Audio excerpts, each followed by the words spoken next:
미국 영화나 드라마에도 자주 언급되는 피그스만 침공작전은 CIA의 수많은 공작 중 가장 폭망한 작전이라고 할 수 있습니다. 당선된 지 3달도 되지 않았던 젊은 대통령 케네디는 이 작전이 그다지 마음에 들진 않았지만 큰소리치는 CIA만 믿고 작전을 승인했습니다. 하지만 결과는 처참했고 미국은 세계적으로 개망신을 톡톡히 당하게 됩니다. 치열한 냉전 시기였던 1960년대, 미국은 바로 턱 밑에 있는 남미 국가들의 공산주의가 들어설까봐 두려워했습니다. 그래서 CIA는 남미의 국가들을 친미 정권으로 만들기 위해 수많은 비밀작전을 펼쳤습니다. 이 와중에 지리적으로 미국 마이애미 바로 아래에 있고 미국 스페인 전쟁 이후 경제적으로도 미국의 지배하에 있던 쿠바에서 1958년 체 기바라와 피델 카스트로가 친미 정권의 바티스타 정권을 몰아내며 쿠바 혁명을 성공시킵니다. 당연히 미국으로선 자신들의 식민지나 마찬가지였던 쿠바에서 혁명이 일어나자 신기가 불편할 수밖에 없었습니다. 카스트로에게 정권이 넘어가며 많은 기업들이 국유화되고 미국이 쿠바에 대한 금수 조치를 시작하자 쿠바의 수많은 자본가와 기득권 세력 등의 난민들이 미국으로 망명합니다. 아무 명분 없이 직접 군을 동원해 쿠바를 침략할 수 없었던 CIA와 군부는 이들 쿠바 난민들을 이용하기로 마음먹습니다. 이미 남미의 과테말라에서 쿠데타를 사주해 정권을 잡는 등 비밀작전을 펼쳤던 CIA에게는 별로 어려운 일도 아니었습니다. 이 작전과 별개로 CIA는 이후로도 거의 50여 년 동안 카스트로를 암살하기 위해 비공식적으로 638번의 암살 시도를 하지만 카스트로는 불사조처럼 살아남아 2016년 90세의 나이로 사망합니다. 약 1,500여 명의 망명자들을 훈련시킨 후 이들을 쿠바에 상륙, 게릴라전을 통해 쿠바 대중들이 스스로 봉기하게 만들어 카스트로 정권을 전복시킨다는 계획이었습니다. 작전명은 자파타 작전이었습니다. 사실 이 작전은 케네디가 대통령에 당선되기 전인 아이젠하워 대통령 때 계획되었지만 그가 임기 말년이었기 때문에 작전이 실행되지는 않았습니다. 젊은 대통령이던 케네디는 이 무모한 작전이 찝찝했지만 임기 초반 강한 인상을 주고 싶었던 욕심에 CIA와 군부의 큰 소리에 넘어가고 맙니다. 1960년 5월부터 CIA는 약 1,500여 명의 쿠바 망명자들을 모집해서 과테말라의 CIA 비밀기지에서 군사훈련을 받았는데 이들은 공산주의자인 카스트로로부터 고국을 되찾겠다는 일념뿐이었습니다. 이 부대의 이름은 2506 여단이라고 명명됩니다. 하지만 쿠바 침공의 조짐은 여기저기서 나타나기 시작했고 언론에서도 떠들기 시작했습니다. 쿠바 정보기관과 카스트로도 눈치를 채기 시작했습니다. 1961년 4월 16일 새벽, 국적을 지우고 쿠바 공군처럼 도색한 공격기들이 쿠바의 공군기지들을 공습하며 작전이 시작됩니다. 이후 함정을 이용해 5개 대대 1,300여 명이 쿠바의 피그스만에 상륙했고 200여 명은 낙하산을 이용해 침투합니다.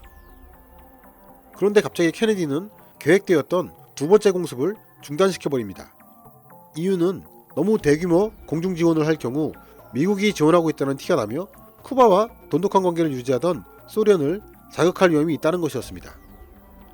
하지만 전 세계의 모든 사람들은 쿠바 침공작전은 미국의 지도하에 진행되고 있다는 걸 이미 알고 있었습니다. 케네디의 이 공습 중단 결정은 작전의 치명적이었습니다. 한편 공격에 대비하고 있던 카스트로는 침략군과 싸우기 위해 직접 전차까지 동원한 약 2만여 명의 쿠바군과 민병대를 지휘했고 적 상륙병력을 해변가에 꽁꽁 묶어버립니다. 2506 여단의 병력은 격렬히 저항했지만 압도적인 쿠바군에게 이길 수는 없었습니다. 이후 공격에서 살아남은 쿠바 공군은 정박해 있던 보급선들을 공격했고 이 공격으로 상륙병력에게 필요한 전차 같은 중장비, 탄약, 의료품들이 모두 날아갑니다. 결국 공중지원도 없이 이틀 동안 피그스만의 늪지대에서 버티던 2506 여단의 병력들은 모두 포로가 돼버립니다. 또한 쿠바 침공 사실이 알려지면 쿠바 내부에서 자발적인 봉기가 일어날 것이라는 CIA의 예측과 달리 아무 일도 일어나지 않았습니다. 그 이유는 미국의 침공을 예상한 카스트로가 이미 반체제 인사들을 모두 구금해버렸기 때문이었습니다. 한마디로 이 작전은 처음부터 폭망할 수밖에 없는 작전이었습니다. 이 전투 중 2506 여단 병력 114명이 전사하고 1100여 명이 포로가 됩니다. 1962년 12월에 미국은 막대한 식량과 의료품을 제공하는 대가로 포로들을 돌려받습니다. 미국이 전 세계적인 조롱과 망신을 당하는 사이 카스트로는 쿠바의 국민 영웅으로 떠오르며 더욱 입지를 굳혔습니다. 물론 미국은 공식적으로는 자신들의 개입을 부인했습니다.